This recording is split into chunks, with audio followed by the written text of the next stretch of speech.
Hello and welcome back, everyone. Thank you so much once again for taking the time to join me. So great to see you back. So great to see so many of your comments and your questions and things like that, which I will get around to answering, I do promise you. But welcome back. I didn't get around to making a vlog yesterday. I had a really busy day. By the time I was finished, I was knackered. So just wanted to have a shower and crawl into bed, to be honest with you. And I realised I might have left some of you hanging because I'd kind of like referred to what I was going to make this next little video on. So I'm not going to hang around, but just once again, for everything, ladies and gents, thank you so much. So in today's episode, the things that I'm going to talk about, I'm just going to give you a very quick overview of what I did yesterday and today treatment-wise. Nothing major has happened, apart from something which I spoke to the doctor about. I'll allude to that in just a moment. And then I'm going to talk about the kind of alternative stuff, I suppose, and the things that I'm going to talk about there, stuff around a little bit around mindset and decisions that I've made over the last week or so, how I've kind of come to those decisions, and I'm going to give you some hopefully some useful insight and tips and maybe some techniques and maybe some things that you may well go away and use for yourself, hopefully, because they're things that I really do believe in and I feel are massively beneficial, and I feel that they are things that I've used over many years now to improve different aspects of my life, which I will talk about in some depth as we move through. So first of all, yesterday and today, treatment-wise, fairly similar days in those kinds of senses. I had both days. I've had the usual 20 to 8 start in the morning, being doused in hot and cold water, and then I've had a couple of different local hypothermic sessions to my liver. So yesterday and today, both on the liver, not on the pelvis, and not on the pelvis for a reason which I'll explain in just a moment. Had different massages, different infusions, different injections and things like that. So different combinations of the same things. There's been nothing groundbreakingly new over the last couple of days. So it's been the fairly standard treatment that I've been on for the last week. Now that's due to change next week for reasons which I'll tell you now. So I spoke to the doctor today. He had a word with me. I had quite a few days, last weekend into early of this week, I had very little pain in my main pain centre, which is the tumour in my rectum, so my pelvis area. In fact, I went kind of 3 days, I think it was almost 3 days without any extra morphine shots, which is, it's been a long time, to be honest, since I've gone that many days without any extra morphine to control my pain. The last couple of days has been a bit tougher. There's been quite a lot more pain in that area, so I've been having to have more morphine. This obviously all gets noted and taken down by the doctors. So they think that the local hypothermia potentially could be aggravating the tumour that's in my rectum. They're not sure, they don't know. It will take a little while to kind of find out, hence the reason why they've given it a rest over the last few days. So what they would like to do tomorrow is they're going to try a low dose chemotherapy starting next week. This is quite a lot different to the chemotherapy I've been having in the UK, which is given at a relatively high dose. I don't know what the kind of difference in doses is going to be. I'm going to ask the doctor that next week and I'll find out and I'll let you know when I know, because I'm quite interested. Is it half what I'd be getting? Is it 1/10? Is it 1/100th? I really don't know. But it's going to be interesting to find out. So like I say, once I've asked that question and I've got the answer, I will let you know, because I'm sure that you might be interested as well. So that's it in a nutshell about treatment, really. I've got a couple of things over the weekend. They're going to give me a couple of infusions. They're not going to do anything crazy. Most of the time is going to be my own, which is quite nice. So I'm going to do plenty of reading. I might go downstairs and do a jigsaw or two, depending on how I get on with whichever one that I choose. I've got a nice library downstairs with some jigsaws and stuff like that. So I may well show you on a video what I've been up to over the weekends. We'll see how we go on. But yeah, so that's what's been going on. So I'll keep you updated. Now, to move on to the other subjects that I wanted to talk to you about, which is like I say, what I alluded to on my last vlog, which is some of the alternative stuff that I do and some of the decisions that I've made. They kind of weave into one for me. And the reason why it all kind of came into my head is many different reasons.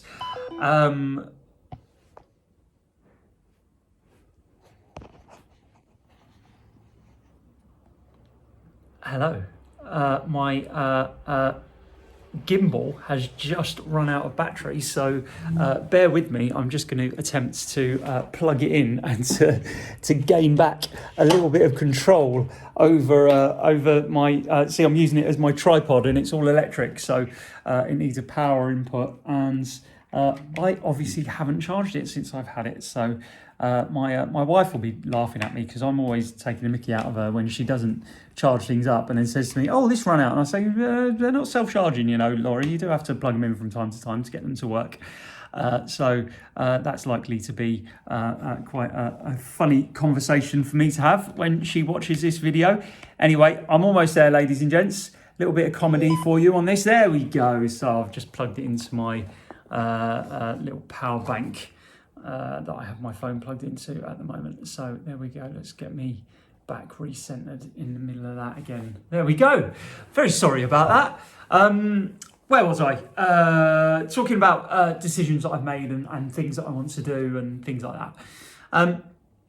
Now, the reasons why I want to bring this up is it all kind of intertwines into things which I think are very important. For those of you who know me, things like mindset and positivity and how we approach things, the way that we can use the power of the mind over the body. These are all things which I'm immensely passionate about. They're techniques that I've kind of become accustomed with over many years. You know, without wanting to blow my own trumpet, you know, I get asked quite a lot by people. You know, people, I think, admire my mindset and my positivity and how I approach things. And I get asked quite often, people will say, "Oh my God, how do you do that? How do you remain so calm? How do you remain so positive and things like that?" And to be honest with you, I don't think I could train it into it. I do training for a living. That's how I earn my how I've earned my living for almost 6 years now. You know, and it's something that I'm reasonably good at, I like to think. I don't think that I could train mindset into somebody. I don't think it's something that you can go to a seminar or a training session and pick up. The way that I've cultivated my mindset has been many different steps over many years, and mixed in with many different experiences, good and bad. And I really do think that you need to get to a certain point, you need to have experienced those things. You can't read about it in a book. You can't replicate your emotional and physical response to stimulus by reading things. You have to physically experience it yourself, and that has to be genuine. It can't be imagined. So I've been in my life subject to quite a few different stimuli. You know, there's been many a time where I've been in some very unique situations, some very trying situations, some more recently than some of you would probably be aware. Some of you will be aware of some of the situations that I've been in recently. And I'm not talking about what's gone on with my cancer. There's been other things happened which have, I'll be honest, they've pushed me to the brink, to the very brink of being able to physically and mentally cope with what's been going on with me. I'm not going to go into those things because they're way too personal. Like I said, some of you out there will know, a few of you will know what I'm talking about. The vast majority of you won't, and I'm sorry. I'm just not going to go into that kind of stuff. I don't feel the need to. But yeah, these things that come along within our lives, and we'll all have our own challenges. Don't get me wrong. I'm not sitting here saying I'm the only person who's ever had these things. one of the things that I always say to people whenever I have a conversation with someone now and I say, oh, how are you getting on? And they're like, oh, well, I can't complain to you, Owen. I'm like, why not? You know, it's not a competition. We're not competing with each other as to who's got the biggest problems going on in our lives. You know, we've all got our own problems. We've all got our own things. We've all got our own demons. And just because I've got a rather large one at the moment doesn't make yours any less significant to you. You know, and you certainly shouldn't feel guilty about wanting to blow off steam about that. You know, everyone needs to vent. Everyone needs to talk, and you have to talk about these things. It's the only way that you grow and that you move on from these things. So, in a nutshell, what I'm trying to say is that the mindset that you adopt is very, very much based on how you deal with your own thoughts, feelings, and experiences. Now, what I'm going to do here is I'm just going to tell you about one of the many techniques which I've used over the years in relation to this kind of stuff, which I alluded to the other day. It's something that I've had a lot of time to do since I've been here, incidentally, just because I've been on my own. The days aren't literally full. I've got lots of time where I've got moments to myself, which is quite nice. I get to focus on me. I get to focus on just doing some, I guess you could call them hobbies. Relaxation techniques, stuff like that. Been doing a little bit more yoga recently, something I haven't done for many, many months, which I feel immensely guilty about neglecting that side of my physical regime. But yeah, meditation is what I'm going to talk about essentially. And I'm going to tell you about how I got started in meditation. And it goes back many, many a year. Here comes a during the war story for you all, ladies and gentlemen, because it happened back in my early military days. So I joined the army in 2002, went through basic training and joined my battalion in 2003. And during that time, one of the things that became glaringly apparent to me was my inability to sleep. Now, this is something that had plagued me, blighted me, my whole life, I think, since I was very, very young. Now, anyone who has had similar or does have similar to that, you'll appreciate what I say here, which is the only thing that keeps you awake, in my opinion, when you're trying to go to sleep at night, is your mind.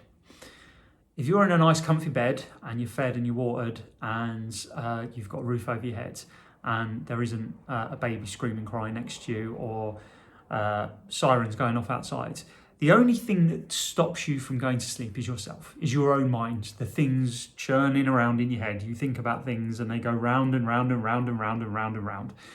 And that keeps you awake. You can't go to sleep. Feel free to disagree with me if you think that I'm wrong, but I'm pretty sure that I'm right on that the only thing that will keep someone awake is their mind. There might be something physical if you're in a lot of pain, etc. But like I said, all those things aside, there's nothing wrong with you. It's your brain. How do you stop your brain from keeping you awake? How do you stop yourself from thinking? It's a very, very tough question. But I found the answer in meditation. Now, how it was affecting me, and it was affecting me quite badly when I was in the army. You know, you get a very, very, very difficult training schedule. You don't get a huge amount of time to sleep. Sometimes when you're out in the field and you're on exercise, you might only get a couple of hours to grab some sleep. If you were like me and you were a bit of an insomniac and your little peanut is whirring and whirring and whirring every time that you get into your bivvy bag and you try and get a bit of sleep, you don't sleep. And that, after a couple of days of sleep deprivation, is torturous. It really, really is. It's a form of torture, sleep deprivation. Anyone watch, and I'm sure there's going to be many of you watching this, will appreciate what I'm saying here. It is a form of torture. It is used to torture people, to break them physically and mentally down, to mush. You know, it's a very, very, very horrible thing. So why would we do it to ourselves? Why do our brains choose to torture ourselves like this? It just doesn't make any sense, does it?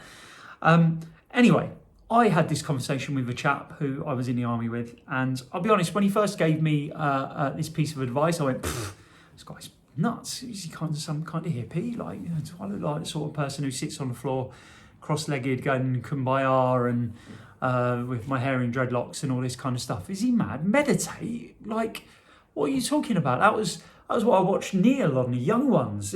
For anyone who doesn't, you've got to be really old now to know who The Young Ones were.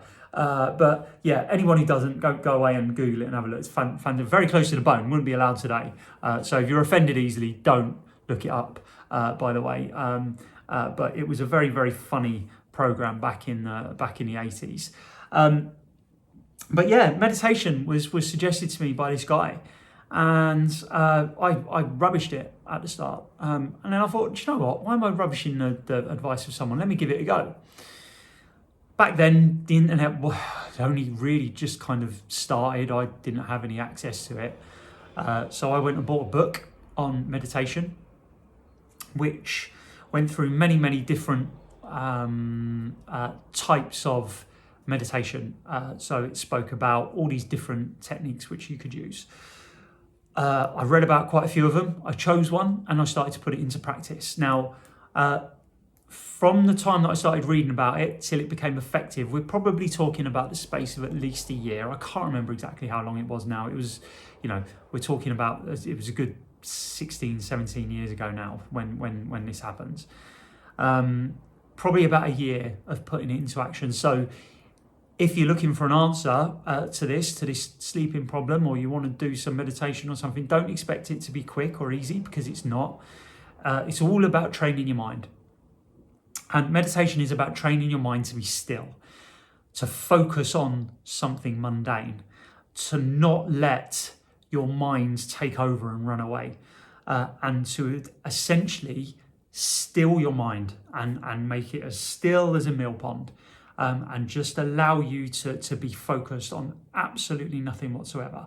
And the reason why this has so many benefits, and people will talk about it, people who practice it will talk about benefits until they're blue in the face, is because it works. It really does genuinely work. And like I say, going back all those years, my experience was I could not sleep. I started to do these meditation techniques. Now, the one that I chose was a lot of it centers around breathing and visualization. My one, I'll tell you what it was in a nutshell. It was to visualize your breath. So you would just basically lie down or sit or find a comfortable position, whatever that might be, on your head, hanging upside down, wherever you like, in the bath. You can do it wherever you want. Get into a nice rhythmical breathing pattern. To imagine that you could see your breath like it was smoke. To give it a colour which relaxed you. The one that I chose at the time was a kind of like a vibrant bluey hue was the one that my mind went to when I was asked to pick a relaxing colour. And to concentrate on just that, on just visualising your breath, thinking about it in that colour. And whenever your mind wanders onto something else, to try and refocus it back in on just that breathing pattern, in and out, in, hold, out, hold, in, hold, out, hold. It's called box breathing. And just to keep on doing that. And like I said, it's quite difficult. Your mind naturally wants to wander. It's in a lifetime's worth of bad habits at this point. But I can assure you, I started seeing results after a couple of weeks. After about 3 months, I was to the point where it was only taking me 10, 15 minutes to go to sleep, which was just absolutely unheard of. And now, after I'd been doing that for a year, I was literally able to, and it's something I'm still able to do now to a certain degree, if my general emotional state is okay. It's only a very few occasions over the last few years where I've been up sleepless nights because I've been traumatized by something. But generally, when I'm okay, I can literally close my eyes and go to sleep within 30 seconds. I could do it right now. I'll be honest with you. I could curl up on the floor under this table that this little setup is on, and tell myself that I was going to sleep, and 30 seconds later you would probably hear me snoring. You might think that I'm talking absolute rubbish, but I can promise you that is an absolute truth.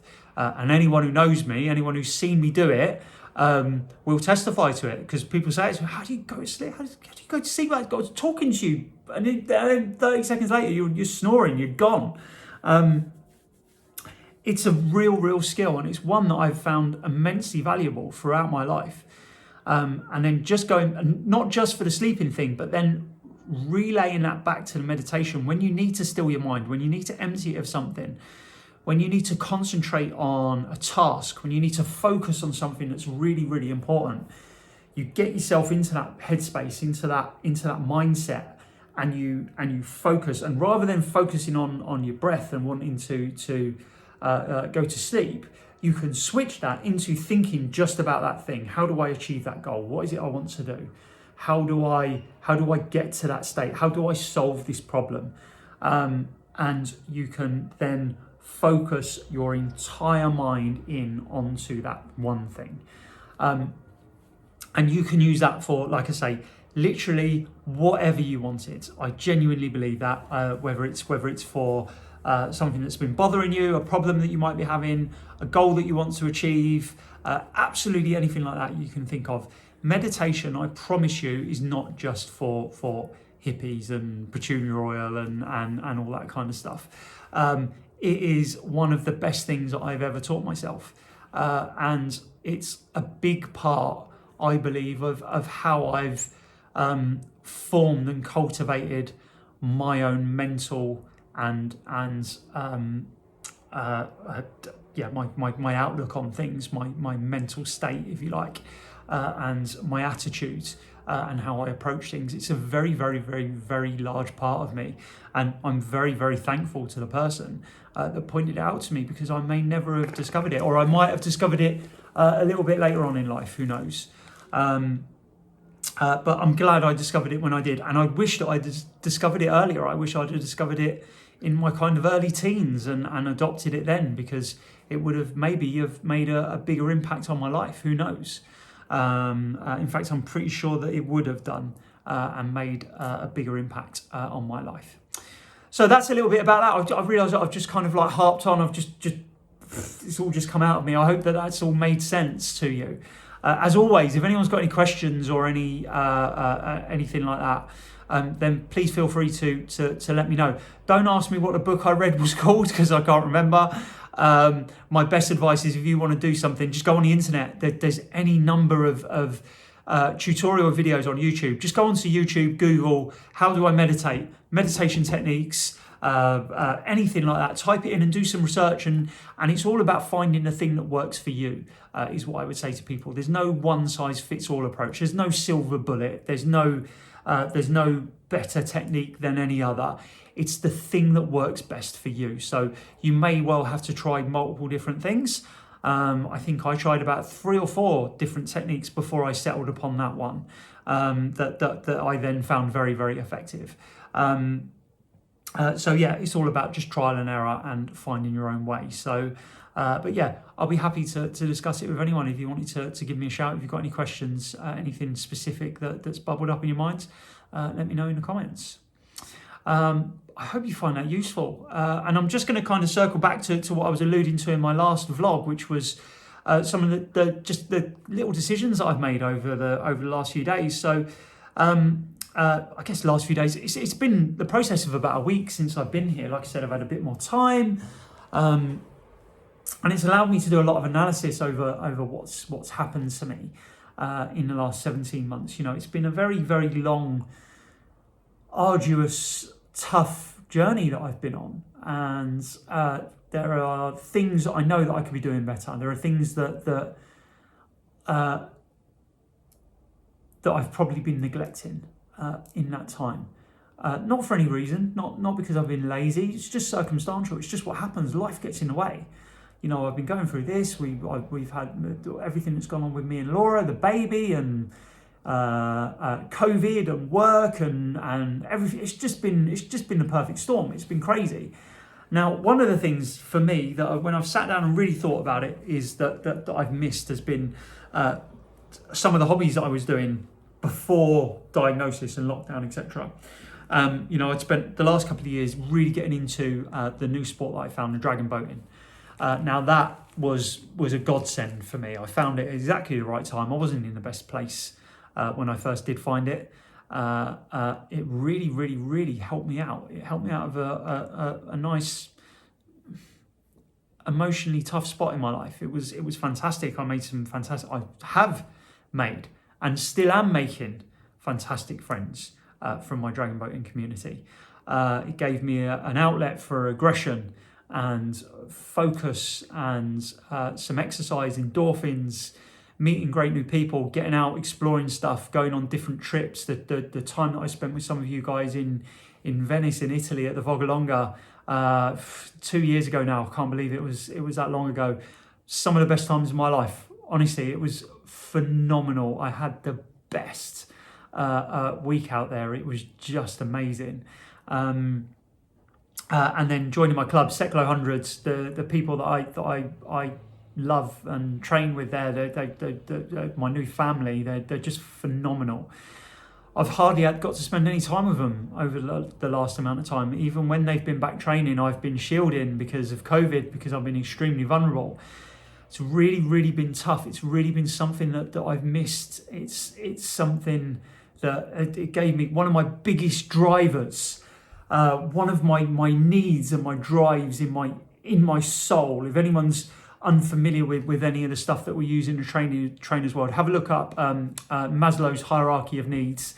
The things that we need in our soul to drive us and to give us direction, and that we feed off and what we get our strength from and what we believe in. One of mine is competition.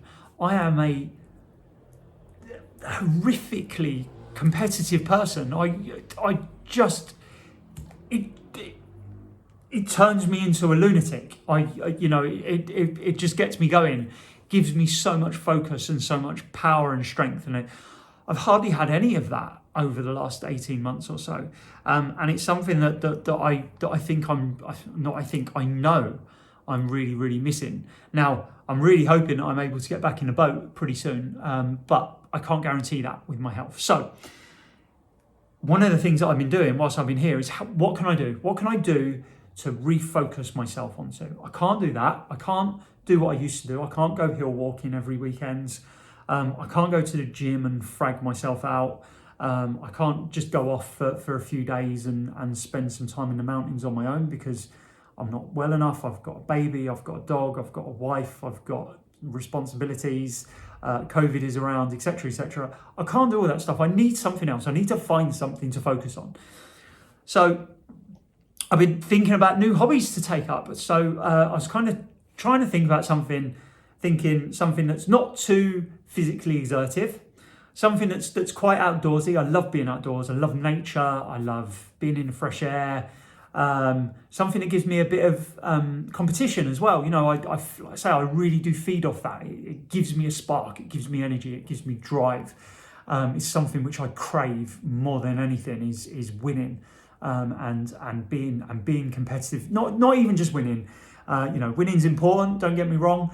But competing is important as well. And I know some of you will think, I can't believe I'm hearing Owen say this, but taking part really is important. And losing is horrific, but you will still get that buzz. And even when you lose, you can use that. You can use that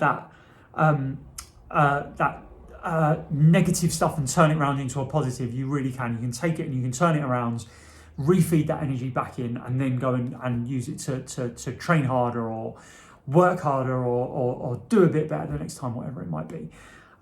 So I was racking my brains to try and think of something. And the thing that I've ended up coming up with is to actually what I've decided that I'm gonna do.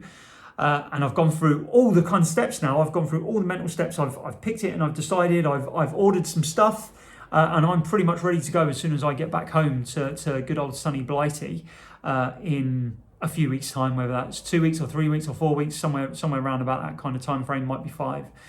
I'm going to take up shooting. And something that you might be scoffing, saying, "This guy used to be in the army. What are you talking about taking up shooting?"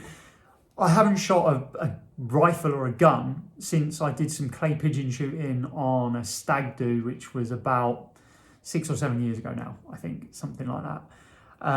And then that was the first time I'd picked up a weapon in probably another 5 or 6 years before that, where it was another time I'd done a little bit of clay shooting. think I've done clay shooting 2 or 3 times since I left the army, which was in 2007. So what's that now? It's 13, 14 years ago. So I'm going to take up shooting. I've decided, I've picked out a couple of disciplines. So I'm going to do some target shooting and I'm going to do some clay pigeon shooting. 2 quite different disciplines. You need lots of different kit. I'm going to start off with the target shooting because you don't need a license or anything. The type of gun and stuff that I'm going to buy, which I've picked and I've ordered and put a deposit down on, and I will pick up when I get home. Laura's going home at the moment, at home, going nuts probably, the amount of boxes of stuff that I've been ordering off Amazon that's been turning up. They're probably just getting thrown at her through the letterbox because I've got a bit of an internet shopping addiction sometimes. So I'll be starting that when I get home. Bit of target shooting with a PCP air rifle. Good friend of mine, Phil, he's a local shooter as well. We're going to go and do some shooting together. Another good friend of mine, Mark, he's does some as well, so I'll be getting together with him for a few shoots. They both do clay, have both got shotguns as well. I'm going to apply for my shotgun license when I get home. It takes about 8 weeks to apply for, so I'll need to get a cabinet and stuff fitted at home before the old Bill come around and inspect it and grant me my license and all that kind of stuff. And that's exactly what I'm going to do, and that's going to give me that competitive stuff. It's going to give me something to focus on. I can go and do it for a couple of hours on a Saturday, a couple of hours on a Wednesday or something like that, maybe during the week, during the summer months, etc. Give me something to focus on, it's going to be really great. I am going to be devoting a little bit more time, hopefully in the next couple of months, to allowing Laura as well to re-pick up some of her hobbies. I'm very, very conscious that the amount of time, bless her, at the moment she's focused on a baby. I can't even imagine what that's like right now. She's on her own. I'm not even there to help her at all. Not that I'm that much help when I've been around anyway. But I also need to find a bit of time to allow her to go and pursue some of her hobbies that she's been missing out on, because obviously whilst I've been going through this, I've also then recognised and identified that she's going to need to do the same kind of thing. So that's it, and that's what I'm going to be doing when I get home. So I hope you've enjoyed listening to me ramble on about all that kind of stuff. I hope that you can yourself take something away from it. At least just enjoyed what I've been talking about. As always, ladies and gentlemen, thank you so much. Please give me some feedback, give me some comments, subscribe and like and all that kind of stuff if you haven't already. Please help continue to help us share. I'm going to share in the description again the link to the raffle which we've got on at the moment, the Great Hair Prize in London. So take a look at that, buy some tickets if you're able. And just once again, ladies and gentlemen, thank you so much. Stay safe. I look forward to speaking to you all again soon. Have a great weekend. If I don't make any videos over the weekend, I'll try and make one over the weekends, but I'm not going to promise anything. But I'll speak to you again soon. Take care of yourselves, ladies and gentlemen. Bye-bye.